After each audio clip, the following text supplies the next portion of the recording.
사랑하는 성도 여러분, 한 주일도 주님 안에서 평안하셨습니까? 우리는 종종 우리의 신앙생활 가운데 기도에 관한 질문을 던질 때가 있습니다. 과연 나의 기도는 응답받을 수 있을까? 혹은 하나님은 나의 작은 목소리에도 귀 기울이실까? 이러한 질문은 신앙생활을 하다 보면 누구나 모두가 겪게 되는 고민입니다. 어떤 때는 기도의 응답이 더디게 느껴질 때가 있어서 때때로 기도를 멈추고 포기해버리기도 합니다. 어떤 때는 하나님이 멀리 계신 것처럼 느껴질 때도 있기도 하며 또한 우리의 기도가 허공에 흩어진 것처럼 느껴질 때가 있다는 것입니다. 그러나 오늘 말씀인 마태복음 7장 7절과 8절에서는 예수님은 우리에게 분명히 말씀하십니다. 구하라 그리하면 너희에게 주실 것이요 찾으라 그리하면 찾을 것이요 문을 두드리라 그리하면 너희에게 열릴 것이니 구하는 이마다 받을 것이요 찾는 이가 찾을 것이요 두드리는 이에게는 열릴 것이니라. 이 말씀은 우리에게 단순히 기도를 권면하는 수준의 말씀이 아닙니다. 이 말씀은 오늘 우리에게 기도의 놀라운 약속을 허락해 주는 말씀이지요. 왜냐하면 마태복음 7장 말씀 속에는 하나님의 신실하심과 우리를 향한 위대한 사랑이 담겨져 있기 때문입니다. 이처럼 우리의 기도를 듣고 응답하시는 하나님이 계시기에 우리는 기도할 수 있는 힘과 용기를 얻게 되는 것이죠. 우리 신체의 모든 부위가 중요하지만 그래도 가장 많은 역할을 쉬지 않고 일하는 부위는 심장이라고 생각됩니다. 단 한순간도 쉬지 않고 뛰어야 하기 때문입니다. 기도가 바로 우리 신앙생활의 심장과 같은 역할을 합니다. 기도를 통해 우리는 하나님과 대화하며 우리의 필요를 아뢰고 그분의 뜻을 구하기 때문입니다. 그렇기에 우리는 쉬지 않고 기도해야 하는 것이지요. 우리 몸의 심장처럼 말입니다. 혹시 우리 가운데 기도에 지쳐 있거나 기도의 응답을 기다리다 답답함을 느끼고 계신 분들이 계시다면 오늘 말씀을 통해 다시금 기도의 자리로 돌아오기를 기도합니다. 그리고 다시금 기도의 자리로 나아가길 원합니다. 구하고 찾고 두드리라는 이 말씀을 통해 우리가 어떻게 기도해야 할지 그리고 기도에 대한 하나님의 약속이 얼마나 놀라운지 함께 나누고자 합니다. 먼저 마태복음 7장의 배경을 좀 살펴볼 필요가 있는데요. 마태복음 7장은 예수님의 산상수훈 마지막 부분에 해당합니다. 산상수훈은 마태복음 5장부터 7장으로 이어지는 예수님께서 제자들과 무리들에게 천국 백성의 삶의 태도와 원리를 가르치신 중요한 설교입니다. 예수님은 이 설교를 통해 하나님 나라에 합당한 성도의 내면과 외면의 변화를 강조하셨는데요. 산상수훈의 말씀을 살펴보자면 시작은 우리가 너무나 잘 알고 있는 팔복의 말씀으로 시작됩니다. 마태복음 5장 1절부터 12절에 있는 말씀인데요. 예수님은 천국 백성의 복된 삶이 어떤 것인지 설명하십니다. 심령이 가난한 자, 애통하는 자, 온유한 자, 의에 줄이고 목마른 자, 긍휼히 여기는 자, 마음이 청결한 자, 화평하게 하는 자, 의를 위하여 핍박받는 자들이 복되다고 말씀하십니다. 즉 예수님의 설교와 가르침을 통해 세상이 생각하는 복과는 다른 하나님 나라의 가치관을 말씀하고 계신 것이죠. 마태복음 5장 13절로 16절에는 성도의 사명, 즉 소금과 빛에 관하여 성도는 세상에서 소금과 빛의 역할을 감당해야 함을 설교하셨습니다. 소금은 부패를 막고 세상을 정결하게 하는 역할을 하며 빛은 어둠을 밝히고 하나님의 영광을 나타내는 역할이라고 말씀하셨지요. 우리의 선한 행실을 통해 하나님께 영광 돌려야 함을 말씀하시고 싶으셨던 것입니다. 세 번째는 예수님의 율법의 해석을 통해 완전하게 하기 위해 오셨다고 말씀하십니다. 즉 율법의 겉모습만 지키는 것이 아니라 마음의 동기와 내면의 변화를 요구하신 것입니다. 살인과 분노, 간음과 마음의 정결, 결혼의 신성함을 강조하시며 말과 행동의 진실함과 악을 악으로 갚지 말고 원수까지 사랑하라는 말씀을 전달하신 것이지요. 또한 네 번째는 마태복음 6장으로 이어지면서 경건한 삶의 세 가지 자세에 대하여 가르치십니다. 선을 행할 때는 사람에게 보이려 하지 말고 은밀하게 하라고 하셨습니다. 기도할 때는 외식하지 말고 은밀하게 기도하라고 가르치셨지요. 금식할 때에는 사람에게 보이기 위해 하지 말고 하나님께 하듯 하라고 말씀하셨습니다. 외식적인 신앙이 아니라 하나님 앞에 진실한 경건을 추구하라는 말씀이었죠. 이어서 재물과 염려에 대한 교훈도 말씀하셨습니다. 마태복음 6장 19절로 34절의 말씀이죠. 이 땅의 재물에 마음을 두지 말고 영원한 하나님 나라를 사모하라고 가르치셨습니다.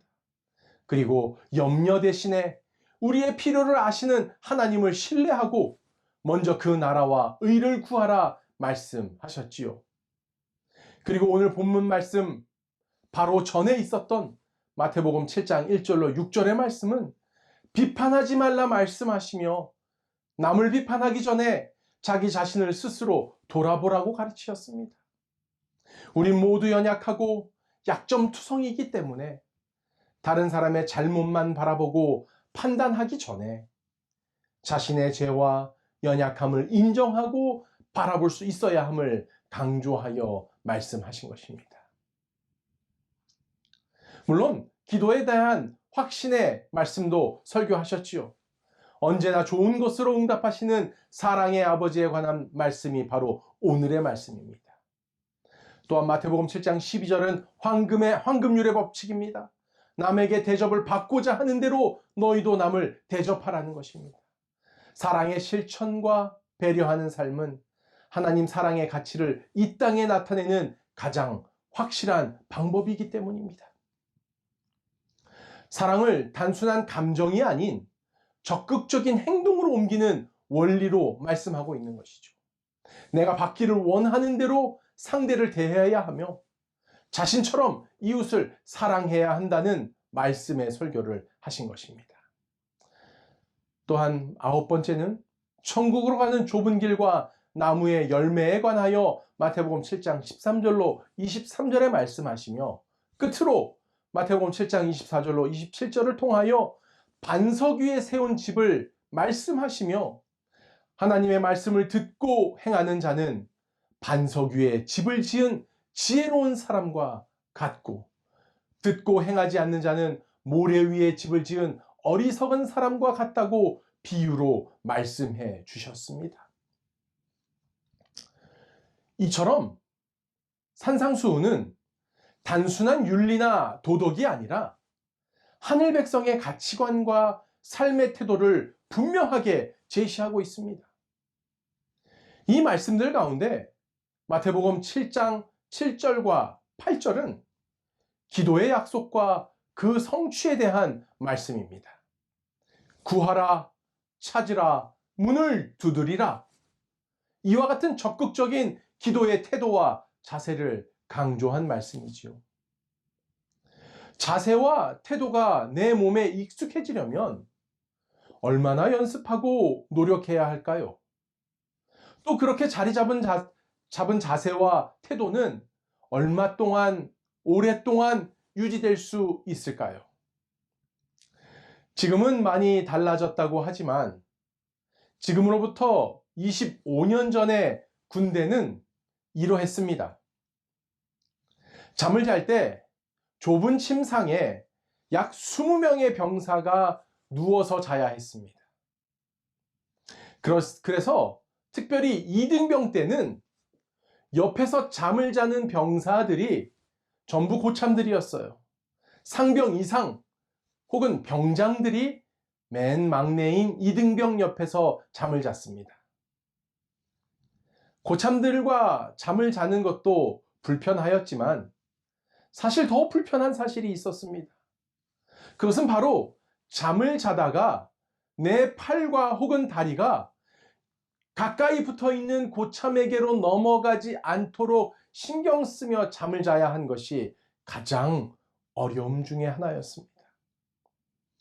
혹시 잠을 자다가 옆에서 잠자는 병장을 건드려 깨우기라도 한다면 다행히도 제게는 그런 일이 한 번도 없었지만 잠깐 상상해 보았지만 아찔한 순간입니다. 그래서 어떻게 잠을 자야 했냐 하면요. 누워있는 상태에서 양손을 모아 깍지를 낀 상태로 가슴에 올려놓고 잠을 잡니다. 그리고 다리는 한쪽 다리가 다른 반대쪽 다리로 올라와서 꼬고 잠을 자야 했습니다. 여러분 잠깐 이 자세에 대해서 들으셨는데요. 이 자세가 편한 자세로 들리십니까? 얼마나 불편한지 상상도 못하실 것입니다. 그렇게 그 불편한 자세로 매일 밤 훈련하듯이 잠들다 보니 참 이상하게도 요즘도 가끔 피곤하거나 긴장하면 제가 그렇게 잠을 잡니다. 처음에는 불편했고 심지어 괴롭기까지 한 자세였지만 이젠 그 자세가 나도 모르는 사이에 내 몸에 익숙해져서 그 자세가 불현듯 나타나곤 하는 것이죠. 사랑하는 성도 여러분, 우리의 기도의 자세가 바로 이렇게 되어야 할 것입니다.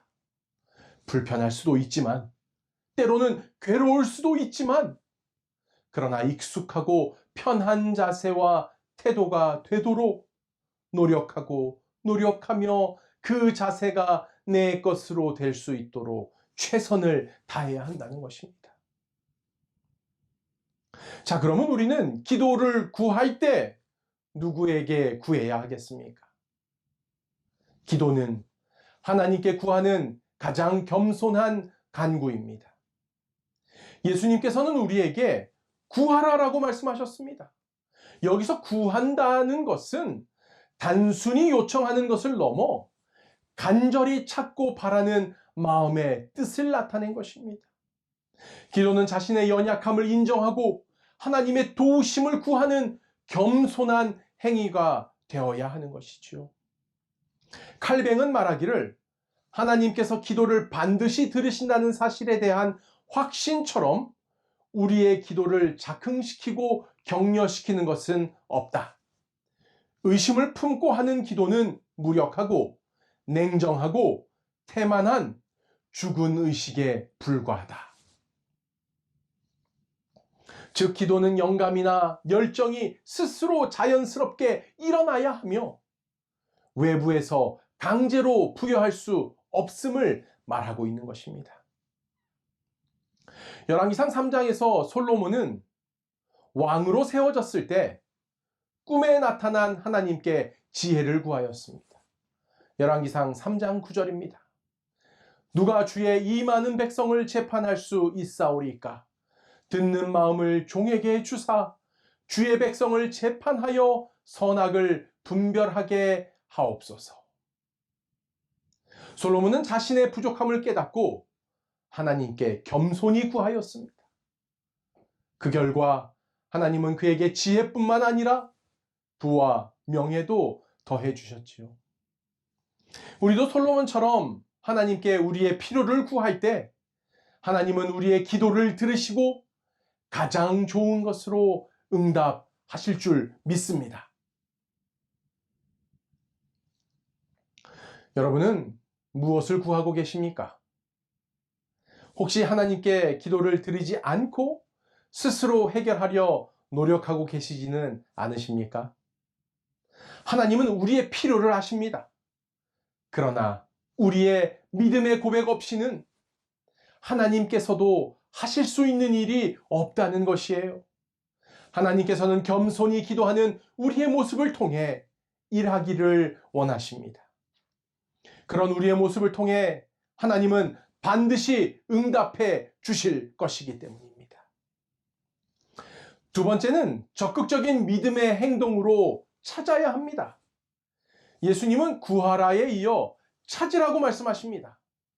여기서 찾는다는 것은 단순히 기다리는 것이 아니라 적극적으로 찾아 나가는 것을 의미합니다. 일반적인 남자들은 물건을 잘 못 찾습니다.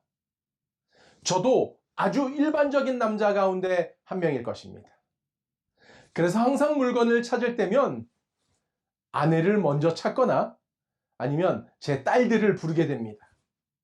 물론 제게도 아들이 있지만 이 아들도 아빠를 닮아서 일반적인 아들입니다. 그래서 아내 혹은 딸들에게 묻습니다. 여보, 어디 있는지 알아? 그럼 아내가 어디를 찾아보라고 알려줍니다. 그럼 저는 다시 말합니다. 여보, 없어. 찾아봤는데 없어. 그럼 아내는 하던 일을 멈추고 제게 달려와서 그 물건을 정확하게 바로 찾아줍니다. 그리고 아내가 이렇게 물어봅니다. 자세히 찾아본 거 맞아요? 마태복음 7장의 찾으라는 말씀의 의미는 발견하거나 얻기 위해 찾거나 구하는 의미를 뜻합니다. 즉, 제가 뭔가를 찾듯이 대충 찾거나 두리번거리며 찾다 포기하는 것이 아니라 발견하기 위해, 얻기 위해 찾는 태도의 차이를 분명하게 설명하고 있는 것이죠. 누가복음 8장 44절은 이렇게 적혀 있습니다. 예수의 뒤로 와서 그의 옷가에 손을 대니 혈루증이 즉시 그쳤더라. 이 이야기는 너무 잘 아시는 이야기죠. 12년 동안 혈루증을 앓던 여인은 많은 군중 속을 헤치고 나아가 예수님의 옷자락을 만졌습니다. 그녀는 단순히 예수님을 기다리지 않고 적극적으로 예수님을 찾았습니다. 그녀에게는 오직 한 가지 목표만 있었기 때문이지요. 간절한 그녀의 믿음이, 간절한 예수님을 찾음이 예수님의 옷자락을 만지도록 그녀를 이끌어 주었던 것이지요. 이에 예수님께서는 여인을 향하여 이렇게 말씀하십니다. 내 믿음이 너를 구원하였다. 이 말씀과 함께 여인은 치유받게 되었습니다. 사랑하는 성도 여러분, 우리 모두 기도를 통해 하나님을 찾길 원합니다. 믿음으로 말씀을 붙들고 하나님의 뜻을 구하면 좋겠습니다. 찾는 자에게 반드시 응답하시는 하나님이 있음을 기억하시기 바랍니다. 오늘 우리가 믿음으로 하나님을 간절히 찾을 때 우리 주님은 반드시 우리에게 가장 좋은 길로 인도해 주실 것을 믿습니다. 이제 마지막 남은 방법은 문을 두드리는 것입니다. 예수님은 마지막으로 문을 두드리라고 말씀하셨습니다. 여러분, 누군가의 집을 방문했을 때 문을 어떻게 두드리십니까? 처음에는 조심스럽게 두드리죠. 그런데 답이 없으면 조금 더 강하게, 그리고 여러 번 두드리게 됩니다. 그래도 반응이 없을 때는 어떻게 하십니까?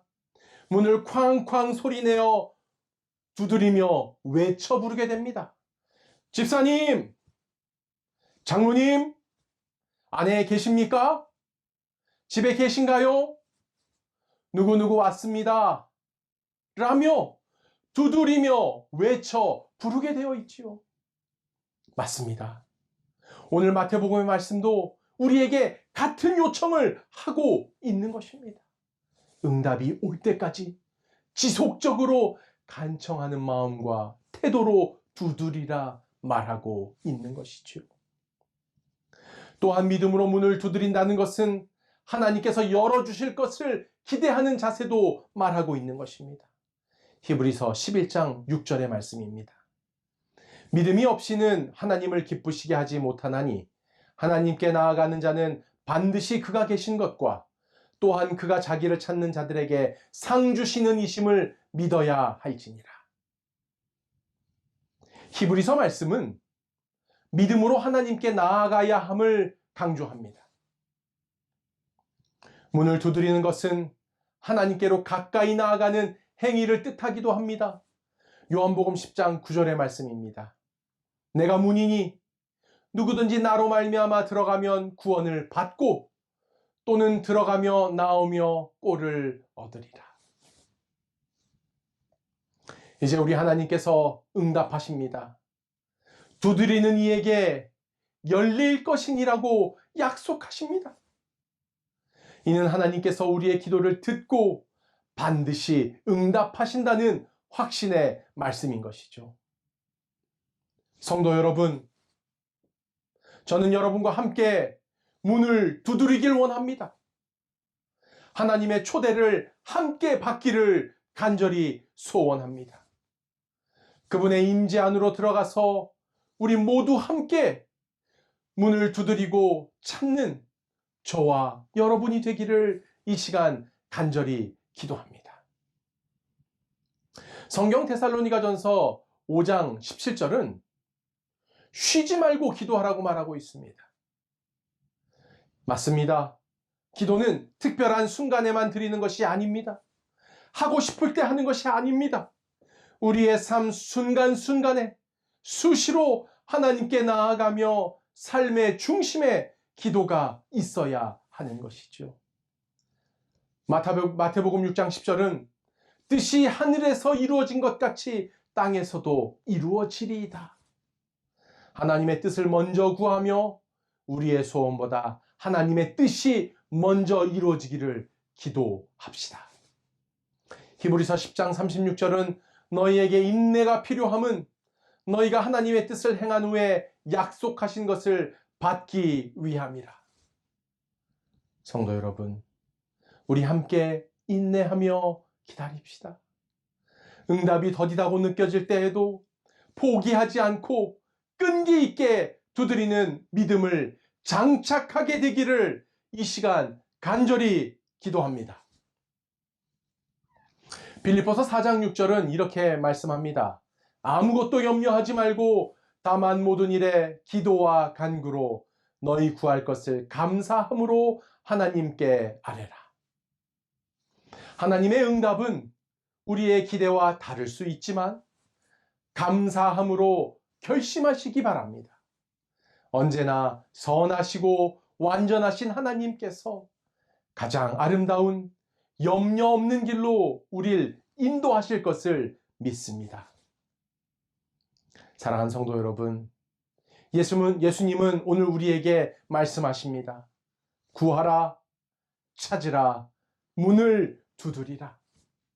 하나님은 우리의 기도를 듣고 계십니다. 지금 이 순간에도 우리의 기도를 경청하고 계십니다. 그러나 주님께서는 단순히 기도하라고 명하신 것이 아니라 그 기도에 응답하시겠다고 약속도 함께 하고 계시지요. 기도는 우리가 하나님과 더욱 가까워지는 통로이며 우리의 필요를 공급받는 축복의 열쇠가 될 것입니다. 성도 여러분, 함께 하나님 앞으로 나아갑시다. 겸손히 구하고 믿음으로 찾으며 끈기 있게 문을 두드리는 저와 여러분이 되길 간절히 바라며 오늘 저녁 말씀을 마치겠습니다.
다 함께 기도하시겠습니다.